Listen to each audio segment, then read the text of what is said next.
Good morning. Ngasi yumjagation numit ki card ki message yengminarase yumjagation numit ko yumjagation numit se number se 104 budi leire ko ado 104 sina akoi gi nukti gi oba number oire ai number amaga share tawjarake ko mayam da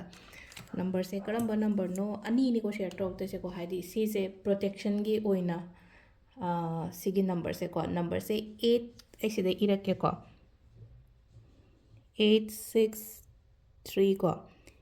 8847 8638847 amana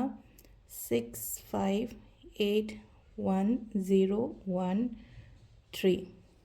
ngakthoknabagi number ni ko haidi protection gi number harasine ko sum ngasi se angang amakhakna ma number protection gi number hairakpaduda ko ngasi gi oina si haidi aina haije yamna maruoiba chatkadwa ngakthoknabagidamagta haije just protection number ni ko number se ani thokna dum ibio ko 8638847 6581013 ko sigi ani se sumaina dum ibio duga khoina ko son bu suyai ko sise ko iba matamda su wakanda khallo ko haido aido safe oigani haibagi ko haidi ailo aingonda phataba nungdaba thoi kholo haibagi ko amai taraga ibi bai ko sima leire ko hambada ado ngasigi oina bodi hoi ngasigi number 104 bodi lejare aduga color se green yellow gumba adumaina setpio ko haidi ngasi yellow natraga su yellow sot setpai ko yellow se akoina keno tawnaba haidi mai pakpada yellow set ena ko haidi mai paknabagi damakta success ki color neba aduna yellow set kera green set kera ko adum ani se dum set pi be ko dress ki matang da hairaga de do sidagi card ahum se lokthose se aduga timing afaba se haped yengase ko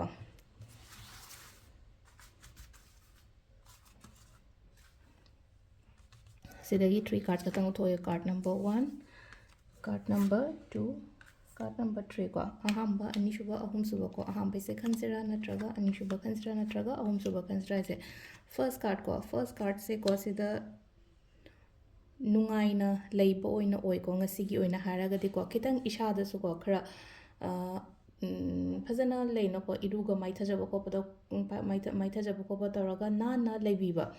leibiyo aduga kitang ko haidi gratitude kumba haitare ko short sida aina haidi keno pibi bado haidi short se thagat piba haidi aigi lejari ba khara natraga haidi aido hojik phawba tekta kaidana leidiba ko liba sigi ma sigi damakta short da aina gratitude kumba pay tobi ko piba adumai le ko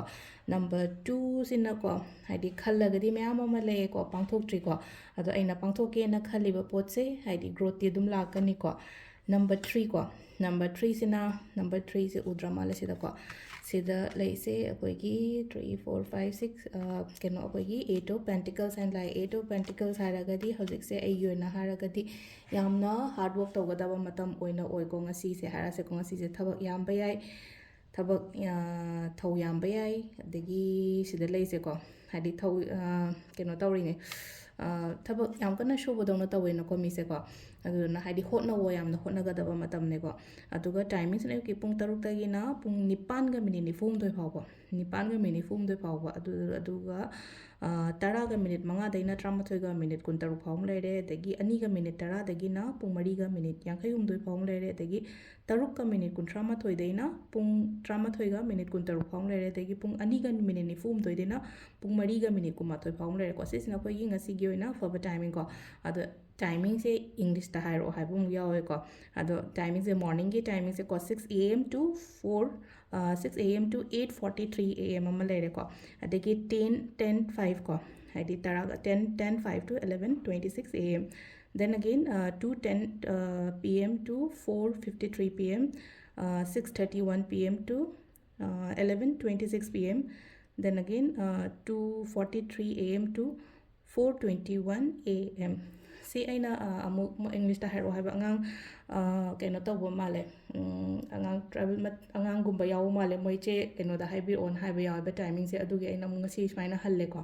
adu sida leire ko khoi ngasi gi oina for the timing ne card ki message ne protection gi number do ne ko thank you